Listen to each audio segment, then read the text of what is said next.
എങ്ങനെയാണ് തിരക്ക്? എല്ലാവരും സമയം 5 മണിയാറാകുന്നു അല്ലേ? എല്ലാവരും ഇങ്ങനെ ഒരു തുടിപ്പുമായി കാത്തിരിക്കുകയാണ് മകരവിളക്ക് ദർശനത്തിന് അല്ലേ?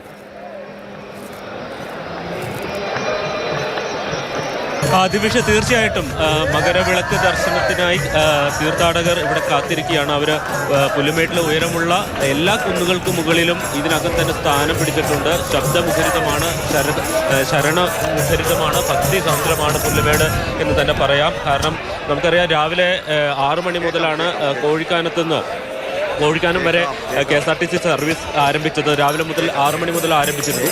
2 മണി വരെയാണ് തീർത്ഥാടകരെ പുല്ലുമേട്ടിലേക്ക് കടത്തിവിട്ടത്. അതുകൊണ്ട് തന്നെ ഇവർ രാവിലെ തന്നെ വന്ന് ഈ പുല്ലുമേട്ടിൽ പകൽ സമയത്ത് നല്ല ചൂടായിരുന്നു. ആ ചൂടിനെയൊക്കെ അവഗണിച്ച് സ്ഥാനം പിടിച്ച തീർത്ഥാടകരാണിവർ. ഇനിയിപ്പോൾ ഏതാനും 1 മണിക്കൂറോ 1.5 മണിക്കൂറോ ശേഷം മകരജ്യോതി കാണാൻ കഴിയും എന്ന പ്രതീക്ഷയിൽ ഭക്തിസാന്ദ്രമായി ശരണം വിളികളുമായിട്ടാണ് അവർ കാത്തിരിക്കുന്നത്. ഇത്തവണ ഒരു പ്രത്യേകത എന്ന് പറയുന്നത്, മുൻ വർഷങ്ങളിലൊക്കെ അല്പം കോടമഞ്ഞൊക്കെ ഉണ്ടായിരുന്നു. പക്ഷേ ഈ തവണ വളരെ തെളിഞ്ഞ കാലാവസ്ഥയാണ്. അതുകൊണ്ട് തന്നെ വളരെ വ്യക്തമായി തന്നെ മകരവിളക്ക് കാണാൻ കഴിയും എന്ന പ്രതീക്ഷയിലാണുള്ളത്. അതോടൊപ്പം തന്നെ നേരത്തെ ദിവിഷ് സൂചിപ്പിച്ചതുപോലെ സുരക്ഷയുമായി ബന്ധപ്പെട്ട കാര്യങ്ങളുണ്ട്. 2011 ദുരന്തം നമുക്കറിയാം.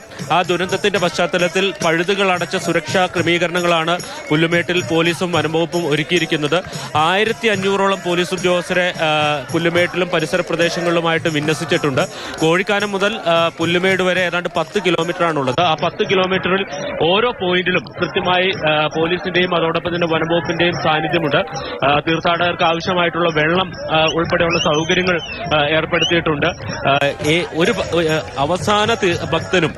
അവസാന അയ്യപ്പഭക്തനും ഇവിടെ നിന്ന് മകരവിളക്കിന്റെ സായുജ്യം പൂർണ്ണമായും ആസ്വദിച്ചതിന് ശേഷം ഈ മലയിറങ്ങിയതിന് ശേഷം മാത്രമേ പോലീസ് ഉദ്യോഗസ്ഥരടക്കമുള്ള സുരക്ഷാ ക്രമീകരണങ്ങൾ ഇവിടെ നിന്ന്, അല്ലെങ്കിൽ പോലീസ് ഉദ്യോഗസ്ഥരടക്കമുള്ള സുരക്ഷാ സേന ഇവിടെ നിന്ന് ഇറങ്ങൂ എന്ന് തന്നെ പറയേണ്ടി വരും. ഇപ്പൊ നമുക്ക് തീർത്ഥാടകരുടെ അടുത്തേക്ക് പോകാം.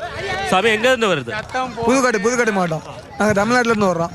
புதுக்கோட்டை மாவட்டத்திலேருந்து கடந்த ஒரு 120 சாமி வந்திருக்கோம் மொத்தமாக. நாங்கள் இது 4 நாள் ஆச்சு.